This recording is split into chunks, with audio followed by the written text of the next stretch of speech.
Hey everyone, this is a video response from Miller USAF. He wanted to see our Saiga 223s and what we can do to them. He's keeping his stock, but they are great little rifles, and that's pretty much the gist of his video. So, start with one of the first things I did to it when I got it, after I found out all the different things I could do to it, is I put an interfuse front handguard and T6 collapsible stock on it. I don't have that on it anymore. Alright, so it comes with 3 Picatinny rails, one on the bottom, which is probably like 5-6 inches, and 2-3 inches on either side. And on this side, I put a laser. Mine zeroed at 50 yards. Not special. Anything outside of that, you're really not going to be hitting anything good, especially if it's light out. This is for really dark and intimidation factors. Laser sight on someone's head will scare the shit out of them, especially if there's a gun pointed at them with it. Alright, anyways. One of the second things I did, I put the G2 trigger group on it. Oh, hey, let me talk about this first. This is a side rail mount.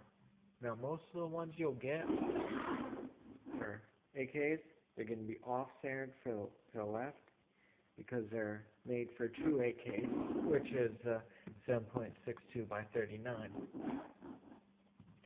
So they're off-centered a little bit.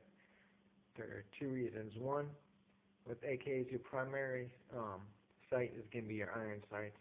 And 2, they're off-centered for Kentucky windage.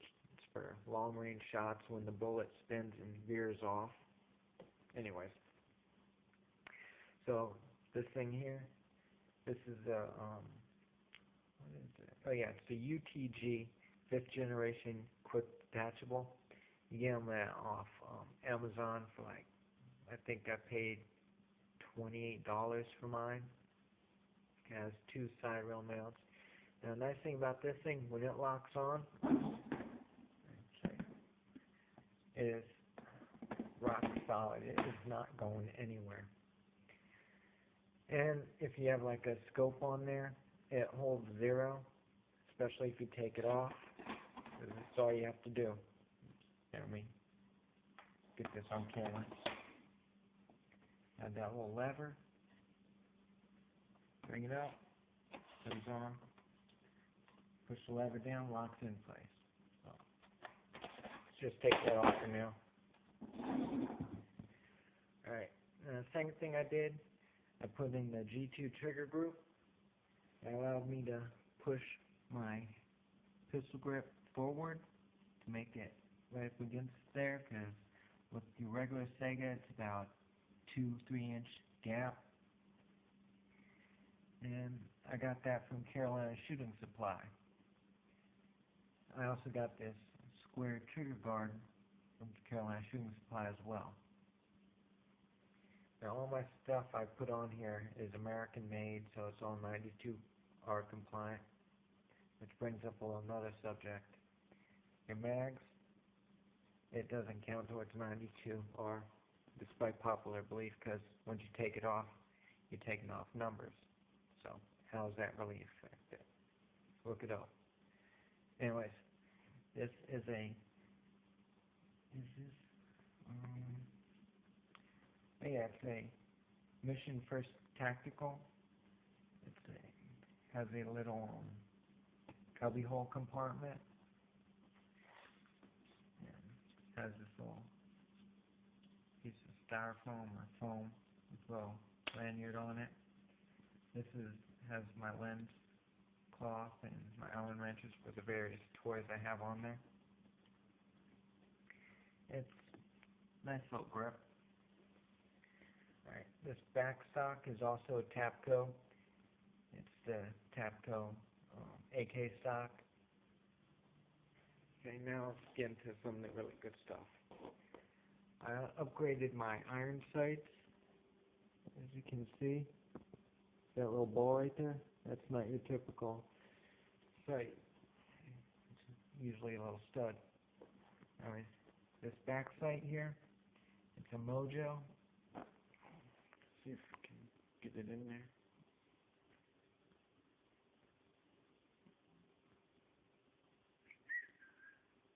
I can't do it, but as you can see, there's a little hole right there, like a little peep sight. And I got that because I was putting on K&S Precision front sight, which is a little ball stud up on the front end. I got a little 6-pack, so I get to adjust any way I want. Your Mojos, they can also order a second little aperture part to make it smaller if you really want to dial it in. Alright, this laser sight, I think I already went over it, I'm not sure. I only have zeroed out to 50 yards. Okay. Now on this side, I have a AIM Sport 45-degree angle Picatinny rail, so I can put my well, cheap-ass, soon-to-get replaced BSA red dot sight. That's so I can, because for me, I like having my iron sights as my primary, go to that as secondary.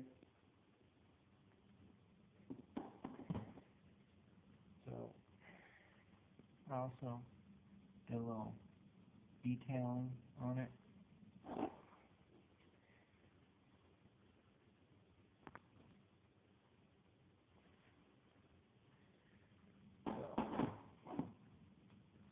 Oh yeah, this mag here, it's a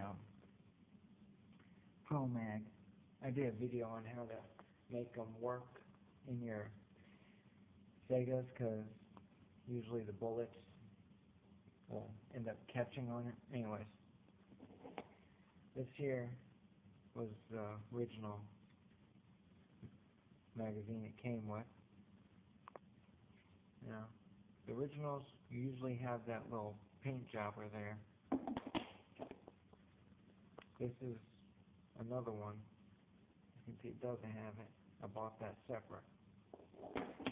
Anyways, this video's been long enough. 7:30.